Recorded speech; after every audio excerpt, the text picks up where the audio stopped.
η ομάδα μας ανέλαβε το server side της εφαρμογής που χρησιμοποιεί τα API από 4 κοινωνικά, από 4 site βασικά.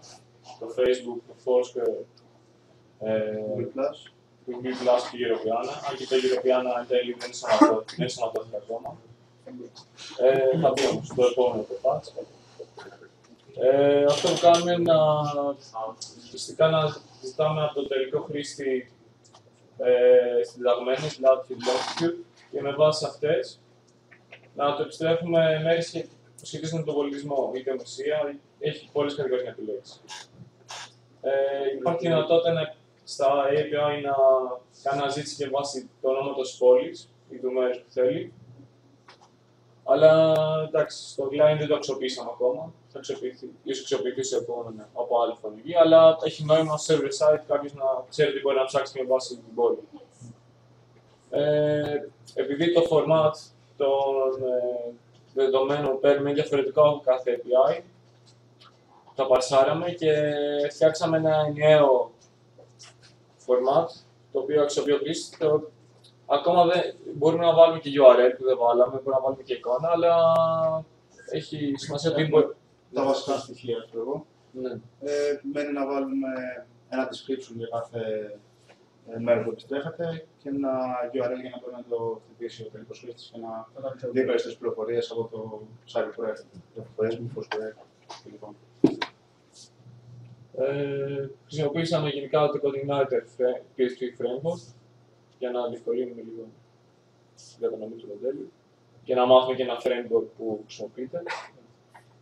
Επίσης, για το controller χρησιμοποίησαμε ένα controller που βρήκαμε έτοιμο στο GitHub του Coordinator REST. Μπράβο. Για να συνδέσουμε στην ουσία τα results από κάθε API και να τα στείλουμε σε μια τελική μορφή στο client. Αυτό κάναμε. Και αυτό που φτιάξαμε αξιοποιείται από την client εφαρμογή που θα δείτε στη συνέχεια. Πάνω σε τι δουλεύσατε, τι λογισμικό. Με το Coordinator. NetBeans, ID, Coordinator Framework. Σε PHP. Σε PHP. Και αυτό είναι ένα URL. Ουσιαστικά αυτά είναι τα URL που μας ζητάει ο τελικός χρήστης. Πώς να το βλέπει. Εμείς τώρα το έχουμε ανεβάσει σε ένα server που μας παρήχαν εδώ πέρα στο Πανεπιστήμιο. Πώς γίνεται δηλαδή, εσείς παίρνετε διαφορετική πληροφορία από κάθε διαφορετικό API, του Facebook, του Foursquare. Πώς το κάνετε matching και βγάζετε ένα. Βρήκαμε κάποια κοινά στοιχεία που έχουν, δηλαδή όλα έχουν συνταγμένες, ας πούμε, όλα έχουν κάποιο όνομα, όλα έχουν κάποιο URL που δεν βάλαμε. Και με βάση τι, γιατί πιστεύετε ότι επιστρέφετε πολιτιστικά δεδομένα, δηλαδή με βάση τι κάνετε τα queries σας.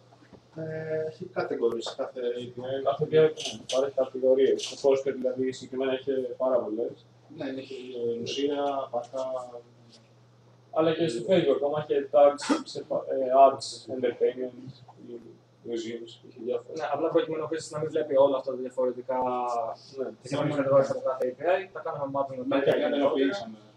Ενοποιήσαμε πολλές μικρές κατηγορίες σε μια πιο γενική κατηγορία, γιατί δεν μπορεί να έχει ένα διάλεξη από 30 κατηγορίες, είναι πιο βολικό να έχει από 7-8. Ναι, οπότε κάθε μετροπίστη σχετίζεται με διάφορες από κάθε API. Εδώ βλέπουμε το mapping που έγινε ουσιαστικά. Σε ένα, στα Facebook. Το ίδιο έγινε και στο Foursquare και στο Google+.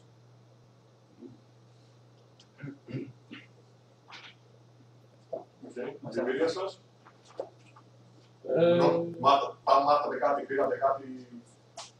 Σίγουρα είναι καλό να δουλεύει σε ομάδα. Προσωπικά δεν έχω χρησιμοποιήσει το GitHub, μπήκα λίγο στη διαδικασία να χρησιμοποιήσω. Επίσης, framework, ούτε αυτό να χρησιμοποιήσει, σε βοηθάει λίγο να βγάλεις καλύτερα. Θα τα παιδιά. Ναι, το ίδιο. Και το framework και γενικότερα συνεργασία για να συντονίσουμε το ένα με το άλλο. Και όταν κάνουμε μαζί κώδικα είναι πιο παραγωγικό. Δηλαδή σε 4 μέρες μόνο σου παίρνει πολύ περισσότερο χρόνο. Ενώ μπαίνει στη διαδικασία να συμμετάσχει κάτι. Θα θέσουμε και μερικά API που να ξέραμε. Ναι.